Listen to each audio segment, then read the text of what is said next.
निर्वाचन मंडल कांग्रेस पक्षर एक गुरुत्वपूर्ण सामाजिक सम्मेलन आयोजन कर उद्देश्य गत 30 मई 2026 आम प्रिय विधायक कांग्रेस दल विधायक ओडिशा सीएलपी नेता श्रीयुक्त रामचंद्र तारांग अध्यक्षता निर्वाचन मंडल स्तरीय उन्नयन कार्य समीक्षा जिला स्तरीय समस्त विभाग अधिकारी को डाक नंदपुर ठारे एक समीक्षा बैठक आयोजन करा उक्त बैठक में जिलार समस्त अधिकारी सहित समस्त लोक प्रतिनिधि जोगदेवार कार्यक्रम रही विधायक तरफ समस्त को इनफर्मेशन दि जाता तत्सहित जिला प्रशासन तरफ समस्त को विधिवत भाव में सूचना प्रदान करा किंतु किछि निर्वाचन प्रतिनिधि जोगदेले और किछि जोगदेले ना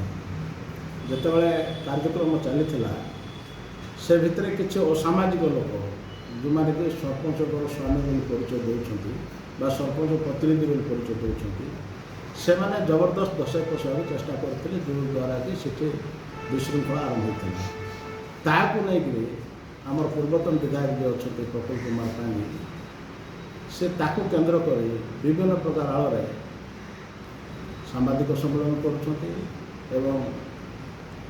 गाँ गहली लोक विभ्रात करने विभिन्न प्रकार प्रचार प्रसार कर आज विरोध में जनसाधारण सचेतन करने सत्यता उन्मोचन करने आम आपण मानक सांबादिक सम्मेलन निमंत्रण कर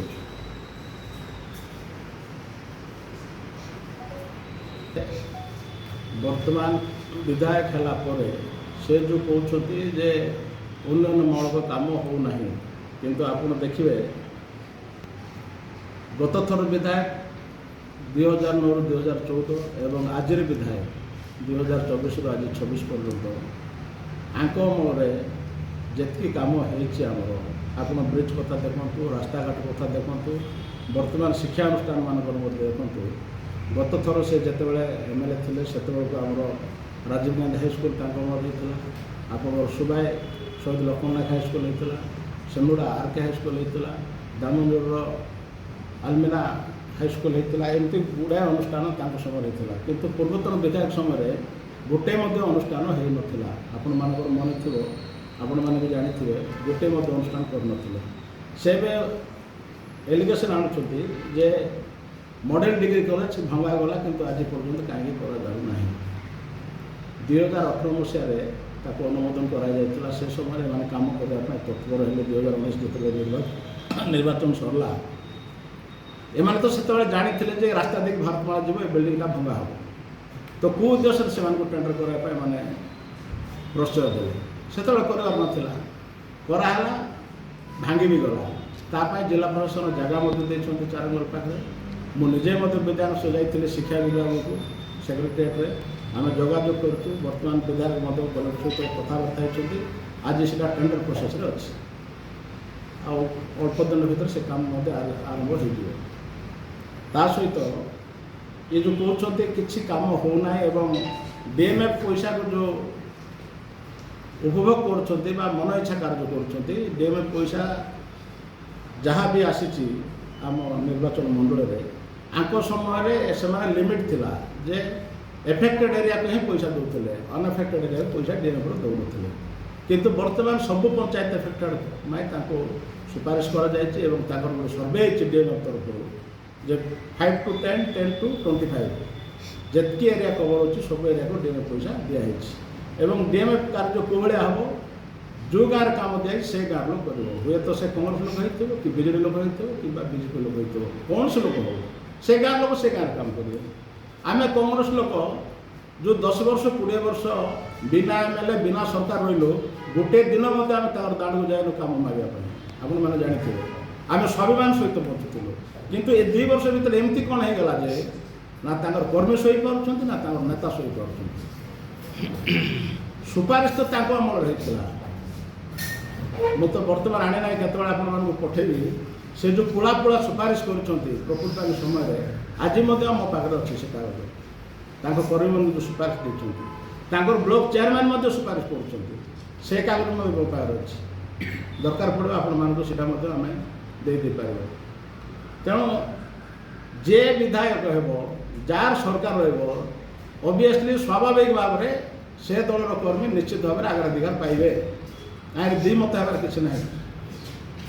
କିନ୍ତୁ ଏବେ 2 ବର୍ଷ ଭିତରେ ଆଗେ କ'ଣ ଏମିତି ହେଇଗଲା ଯେ ଆମେ 20 ବର୍ଷ ସମ୍ଭାଳିଲୁ, 24 ବର୍ଷ ସମ୍ଭାଳିଲୁ, ଏ 2 ବର୍ଷ ଭିତରେ ଆମର ଅଟା ଭାଙ୍ଗିଗଲା, ସହ୍ୟ କରିପାରୁନାହାନ୍ତି। ଔଷଧ ବିକଳରେ ତାଟିଆ କାମୁଡ଼ିଲା ଭଳିଆ ଏମିତି ପୁରା ଗୋଟେ ମାନସିକ ସ୍ତର ବୋଧେ ତାଙ୍କର କମିଗଲାଣି। ସେ ମାନସିକ ଭାରସାମ୍ୟ ହରାଇ ସାରିଲେଣି। ତାଙ୍କୁ ବୋଧେ ଟ୍ରିଟମେଣ୍ଟ କରିବାକୁ ପଡ଼ିବ, ଲାଞ୍ଚି ଫାଞ୍ଚି ନେବାକୁ ପଡ଼ିବ। କାହିଁ ଅନ୍ୟ ବିଧାୟକମାନେ ତ ସେମିତି କିଛି କରୁନାହାନ୍ତି। ଆପଣମାନଙ୍କର ମନେ ଥିବ ପଟାଙ୍ଗୀ ନିର୍ବାଚନ ମଣ୍ଡଳୀ ଆରମ୍ଭ ହେଲା ଦିନଠାରୁ ଆପଣମାନେ ତ ଆମର ବୟୋଜ୍ୟେଷ୍ଠ ବୁଦ୍ଧିମାନ, ଆପଣମାନେ ନିଶ୍ଚିତ ଭାବରେ ଜାଣିଥିବେ ଯେତେ ବି ବିଧାୟକ ଗଲେ ଆମେ ଜାଣିବାରେ ସ୍ୱର୍ଗତ ଚନ୍ଦ୍ରମା ସାନ୍ତା, ଜୟରାମ ପାଙ୍ଗି, ପ୍ରଫୁଲ୍ଲ ପାଙ୍ଗି, ରାମଚନ୍ଦ୍ର କାଣାମ, ପ୍ରୀତମ ପାଙ୍ଗି, ଆଙ୍କ ଭିତରେ ସର୍ବାଧିକ କୋଶ୍ଚିନ୍ ଆମ ଅଞ୍ଚଳର ଉନ୍ନତି ପାଇଁ ବିଧାନସଭାରେ ରାମଚନ୍ଦ୍ର କାଣାମ ହିଁ କରିଥିବେ। ଆପଣମାନେ ନିଶ୍ଚିତ ଭାବରେ ଆକୁ ହୃଦୟଙ୍ଗମ କରିବେ ଏବଂ ଦେଖୁଥିବେ ଆପଣମାନେ। କିନ୍ତୁ ଏ ଯେଉଁ ବିଧାୟକମାନେ ଥିଲେ ଆଙ୍କ ଅମଳରେ ଏମାନେ କ'ଣ କରିଛନ୍ତି? ଆମ ବିଧାୟକ ସମୟରେ ଆପଣମାନଙ୍କର ମୈତ୍ରୀପୁର bridge, ସଭାପୁର bridge, Golur bridge, ଗାଞ୍ଜାଗୁଡ଼ା bridge, ଏମିତି ଅନେକ ପୋଲ ନିର୍ମାଣ ହେଇଛି ଏବଂ ଆଗକୁ ମଧ୍ୟ ରସଲପୁର ବ୍ରିଜ୍ ଗୋଟେ ହେବାର ଯୋଜନା ଚାଲିଛି। ସେଇଟା ମଧ୍ୟ ଚିଫ୍ ଇଞ୍ଜିନିୟରଙ୍କୁ ଲେଖିକି ଦିଆହେଇଛି। ସେଇ ଯେଉଁ ଅଳ୍ପ ଦିନ ଭିତରେ ଆମର କାମ ଆରମ୍ଭ ହେବାକୁ ଯାଉଛି। ଶିକ୍ଷା କ୍ଷେତ୍ରରେ ଦେଖିବେ ଏବେ ସେ ନିଜେ ଗୋଟେ କଲେଜ ମଧ୍ୟ କରିବାକୁ ଯାଉଛନ୍ତି। ଯେହେତୁ ସାମଲିଗୁଡ଼ାରେ ଡିଗ୍ରୀ କଲେଜ ନାହିଁ, ଇଏ ଯେଉଁ କଲେଜ ଅଛି ଏଇଟା ଅର୍ବାନ୍କୁ ପଳାଉଛି, ଆମ କନଷ୍ଟିଟ୍ୟୁନ୍ସିରେ ନାହିଁ, ସେମଲୁଡ଼ା ପାଇଁ ନାହିଁ। ପଟାଙ୍ଗୀରେ ଅଛି +3 କଲେଜ ଏବଂ ନନ୍ଦପୁରରେ ଅଛି, କିନ୍ତୁ ସେମଲୁଡ଼ାରେ ନାହିଁ। ସେଥିପାଇଁ ଗୋଟେ କଲେଜ କରାର ଶିକ୍ଷାର ବିକାଶ କରିବା ପାଇଁ, ଶିକ୍ଷା ଅନୁଷ୍ଠାନ ଗଢ଼ିବା ପାଇଁ କ'ଣ ମନା ଅଛି? ତାଙ୍କ ଜୀବନକାଳ ଭିତରେ ତ ସେ କଲେ ନାହିଁ। ଏବେ ଗୋଟେ ଅନୁଷ୍ଠାନ ହେଉଛି, ତାଙ୍କର ଏତେ ଛୋଟ ମନୋବୃତ୍ତି କ'ଣ ପାଇଁ ଅଛି? ତା'ମାନେ ସେ ଶିକ୍ଷାକୁ ବିରୋଧ କରୁଛନ୍ତି ବୋଧେ। ସରକାର ଜାଗା ଦେଇଛନ୍ତି, ତାର କାଗଜପତ୍ର କରାହେଇଛି, କଲେକ୍ଟର ଦେଇଛନ୍ତି, ତହସିଲଦାର ଦେଇଛନ୍ତି, ସମସ୍ତଙ୍କୁ ପରମିଶନରେ କ'ଣ ଜବରଦସ୍ତ କରାହେବ? ସେ କହୁଛନ୍ତି ଯେ ନାଇଁ ଆମେ ସେଲ୍ଫ ଲିଡର ବୋଲି ସମସ୍ତଙ୍କୁ ଧମକାଉଛନ୍ତି। ସେଲ୍ଫ ଲିଡର କ'ଣ ସେ ହେଇନାହାନ୍ତି କି? ତାଙ୍କ ପାର୍ଟି ତରଫରୁ କ'ଣ ମାନ୍ୟତା ମିଳିନାହିଁ କି? ଏ ଯେଉଁ କହୁଛନ୍ତି ସେଲ୍ଫ ଲିଡର ବୋଲି ସମସ୍ତଙ୍କୁ ଧମକାଉଛନ୍ତି। ସେ ଯେତେବେଳେ ଥିଲେ ସେଇଟା ଭୁଲ। ବ୍ୟକ୍ତିଗତ କଲେଜ ପାଇଁ ସେଇଟା ହେଉନାହିଁ। ସରକାରୀ କଲେଜ ଯେଉଁ ଅଛି 18 କୋଟି ଟଙ୍କା ଦିଆହେଇଛି, ତା ପାଇଁ ଟେଣ୍ଡର ପ୍ରୋସେସ୍ ହେଉଛି ଏବଂ ଚାରାଙ୍ଗୁଡ଼ରେ ଯେଉଁ ଜାଗା ଚିହ୍ନଟ କରାହେଇଛି ସେଇ ଜାଗାରେ ସେଇଟା ହେବ। ସରକାରୀ କଲେଜ ହେବ, ନିଶ୍ଚିତ ଭାବରେ ହେବ। ଏଠି ତ ଲେଖା ହେଇଛି ଟେଣ୍ଡର ଆରମ୍ଭ ହେବ। ବିଲାପୁର ଜଗନ୍ନାଥ ମନ୍ଦିରରେ ଭଗବାନଙ୍କ ପାଇଁ ସମସ୍ତଙ୍କର ସ୍ନେହ ଶ୍ରଦ୍ଧା ରହିଛି ଏବଂ ସେ ମଧ୍ୟ ଜଣେ ଭକ୍ତ।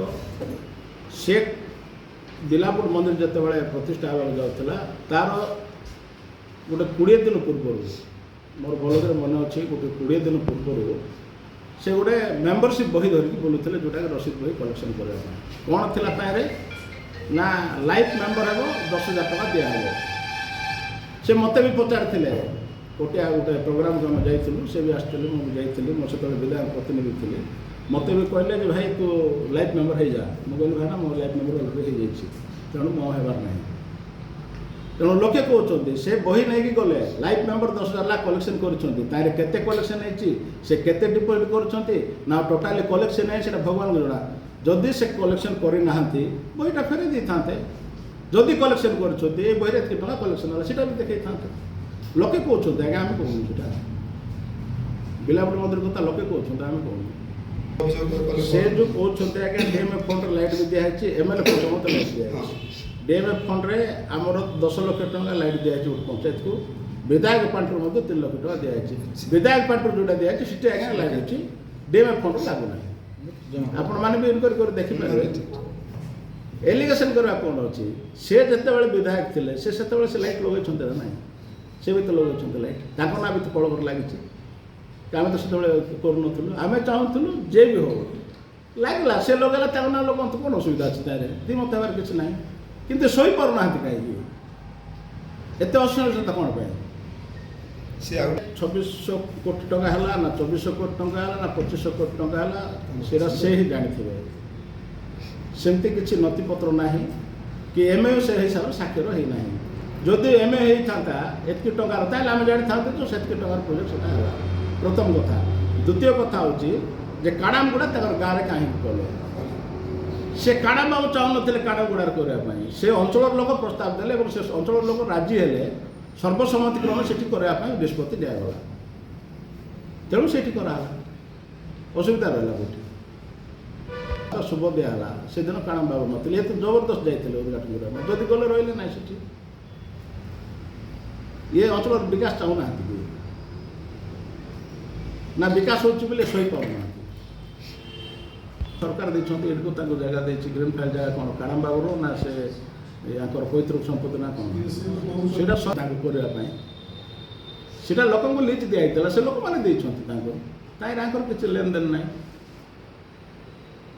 କଥା କୁହନ୍ତୁ, ମାଳି ପର୍ବତ କଥା କୁହନ୍ତୁ, ତାଙ୍କୁ ପିରିୟଡ଼ରେ ଦିଆହେଇଛି ସେଟା। ସେରୁବନ୍ଧ ଆଜିର ନାହିଁ ନା। ଏମାନେ ସେତେବେଳେ ପ୍ରୋଟେଷ୍ଟ କଲେ ନାହିଁ, ବିରୋଧ କଲେ ନାହିଁ ସେରୁବନ୍ଧର ଲୋକଙ୍କର ସୁରକ୍ଷା ପାଇଁ ବୋଲି। ଲୋକ ଚାହୁଁନାହାନ୍ତି ଢାବା ହେବ ନାହିଁ ବୋଲି। କାହିଁ ସେତେବେଳେ ତ ପାର୍ଟି ଖୋଲୁନଥିଲେ କିଏ? ପ୍ରତ୍ୟାଖ୍ୟାନ କଲେ। ସେ ଯଦି ସେତେ ଭଲ କାମ କରିଥିଲେ, 24 ବର୍ଷ ତାଙ୍କର ସରକାର ଥିଲା, ସେ ବି 5 ବର୍ଷ ବିଧାୟକ ଥିଲେ। ଗୋଟେ ଥର ତ ତାଙ୍କର ଦଳ ତାଙ୍କୁ ରିଜେକ୍ଟ କଲା, ଟିକେଟ୍ ଦେଲା ନାହିଁ। ପୁଣି ଥରେ ଟିକେଟ୍ ଦେଲା। ଟିକେଟ୍ ଦେଲା ପରେ ଯଦି ଭଲ କାମ କରିଥାନ୍ତେ ତାହେଲେ ତ ନିଶ୍ଚିତ ଭାବରେ ସେ ଏଥର ବିଜୟ ଲାଭ କରିଥାନ୍ତେ। ପରାଜୟ ହେଲେ କାହିଁକି? ଲୋକ ତାଙ୍କୁ ଗ୍ରହଣ କରୁନାହାନ୍ତି।